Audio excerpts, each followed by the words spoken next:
Welcome or welcome back. My name is Joanne, and I guess today is just the day that I'm filming a couple of my project finales. And today's project finale is Pan Those Eyeshadows. I love this project. It was created by Alexi, and I will have her channel linked down in the description box, like I always do for this project. I don't think I updated this in a while. I think I've had an update. Yeah. Wow. This was kind of a fail this year. I kind of just, no, not kind of, I did just fall off of doing makeup, filming videos, just doing all of that. Honestly, that's life. But I am excited to say that this project will be coming back next year with a couple changes. So this year I really wanted to try to rotate through some of my palettes. And I mean, I kind of did that. Not really. Next year, I really want to put an emphasis on hitting pan on eyeshadows. And this is a project where I have eyeshadows I can play with over the weekend because I always say this, but I would like to try to wake up early before work to do my makeup. So I want this project to be like my play project where I have a few eyeshadows that I randomly choose but also hand choose. If you know my rules, you know they're gonna be mostly the same. And speaking of next year, I am gonna have a new focus palette next year because what I did this year is I had my two Odin's Eye Christmas palettes, and next year I just want something else. It's one of my favorite palettes. Oh, look at all those chickens. I get very distracted very easily. This is just a palette that I really want to get more use out of, and I want to see more pans in it because it's one of my favorite palettes in my collection. Before I talk about next year's palette, let's go through all the shadows that I had in this project. So first I have my Blend Bunny All Done Up palette, and I have the shade Starlit, which is right here. So how I do it is I randomize a palette and then I hand choose the shade. So the shade Starlit right here, it's very pretty. It's just a nice, like grungy, like greeny gold shade.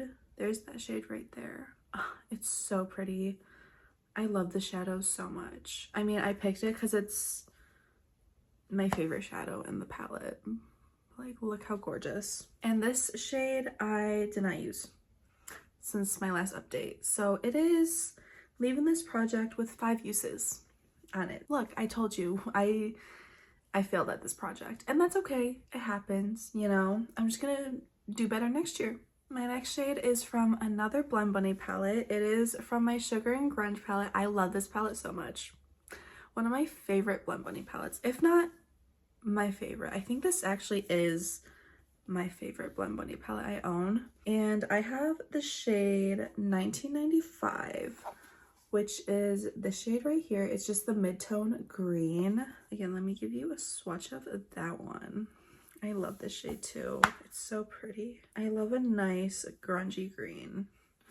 And obviously I picked that so it would go with Starlit. That's what I like about hand choosing shades. Like, you can try to make a cohesive color story instead of just completely randomizing it and it being a completely random color story, because that would stress me out way too much. And that one, again, I did not use since my last update, so I have 4 uses on that one. And if I'm looking down, I'm looking at my notebook that I have everything written in. My next shade is from one of my focus palettes, and it was the Merry Christmas palette, and I picked the shade Gingerbread right here. Right here. There's like a little bit of disturbance. There might be, is that even considered a dip? I don't know, maybe like the tiniest bit of a dip, but barely. And this one I actually used once because I did use this for a holiday party that I went to. I used this palette for the holiday party. This one is very orange. I did mix this with like a brown a lot of the time because look how orange that is. I mean, do they go together? Yes. Again,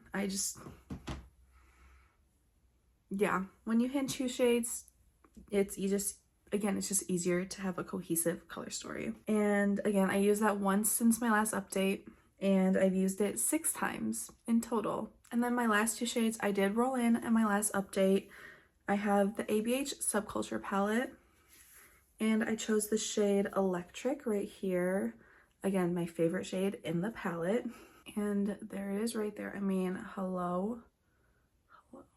It's so pretty on the eyes. Like, it's not super sparkly, but it's almost like very glowy, and I just love it. It's so, so pretty. I hope I get a chance to work on this again next year, hopefully. And that one I used once. Again, I brought it in the last update. I used it once. And my last shade is from my Electrum Cosmetics Celestial Witch palette. Every time I talk about this palette, I'm just like, look how gorgeous the packaging is, because it's gorgeous. But I brought in the shade Estella, which is this yellow, pink, green shift shade. Very flaky. Like, this is the type of indie formula that I think of when you think of indie. Look at that, that looks pink. But then, like, it looks green. Hold on. Let me try to do the mirror trick. I said try. Where? Can you see that? Like, look at that green. Like, you can see it's pink, green. It's crazy. Anyways, so there was my color story. Very fun, very pretty, very fresh, funky, fresh. I need to stop doing that. So again, next year I'm gonna have a couple different changes to my rules, and I'll go over my rules in next year's intro, which is coming up very soon because it is the end of December, which is wild. It's 20th. But I thought I would share with you my focus palette for next year. Just take a guess what it is. I know I have lots of palettes that you could guess from. Okay, I'll just tell you. It's my Blend Bunny Blends palette. I just figured this would go with any color story that I pick. You know, I got blues, I got purples, pinks, reds. I got the whole rainbow here, literally. And I'm gonna be focusing on Nevermore as an eyeshadow, not an eyeshadow, as an eyebrow shade. That is what's in my brows now. I think it looks pretty good.